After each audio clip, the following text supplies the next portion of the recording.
இன்றைக்கி ஸ்ரீ விட்டலில் ஒரு door delivery தான் பார்க்க போகிறோம். இவங்க வந்து நம்மள்ட்ட ஆல்ரெடி வந்து நம்மளோட ப்ராடக்ட்ஸ் எல்லாம் வாங்கி யூஸ் பண்ணியிருக்கிறாங்க.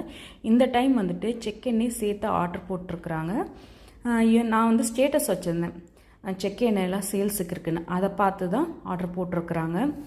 இவங்க வந்து என்கிட்ட என்ன சொன்னாங்கன்னா, உங்களோட ப்ராடக்ட்ஸ் எல்லாமே குவாலிட்டி நல்லாயிருக்கு. ஸோ வந்து எண்ணெயும் வந்துட்டு குவாலிட்டியாக தான் இருக்கும். எனக்கு வந்துட்டு ஃபோட்டோவில் பார்க்கும்போதே எனக்கு டிஃப்ரென்ஸ் தெரியுது உங்களோட எண்ணெய், அதனால் எனக்கு கண்டிப்பாக வேணும்னு சொன்னாங்க. அதோட பேக்கிங் தான் பார்த்துட்ருக்கீங்க. இப்போ வாங்க நம்ம போய் கொடுக்கலாம். அவங்க யாருன்னா, என் பொண்ணு படிக்கிற ஸ்கூல் பிரின்ஸிபல் மேம் தான். அவங்க ப்ராடக்ட்ஸ்லாம் கொடுத்தாச்சு. ஒவ்வொன்றா எடுத்து பொறுமையாக எடுத்து பார்த்துட்டு எண்ணெயெல்லாம் எடுத்து செக் பண்ணாங்க. செக் பண்ணி பார்த்து ஸ்மெல் பண்ணி பார்த்தாங்க. எல்லாமே நல்லாயிருக்குன்னு சொன்னாங்க. உங்களோட ப்ராடக்ட்ஸ்லாம் ரொம்ப குவாலிட்டியாக இருக்குதுன்னு சொன்னாங்க. இதை கேட்டோன்னே எனக்கு ரொம்ப சந்தோஷமாயிருச்சு. ஏன்னா நம்ம வந்துட்டு இத்தனை வருஷம் உழைப்புக்கு ஒரு அங்கீகாரமாக எனக்கு தெரிஞ்சிச்சு. எனக்கு ரொம்ப சந்தோஷமாக இருந்துச்சு. தேங்க்யூ.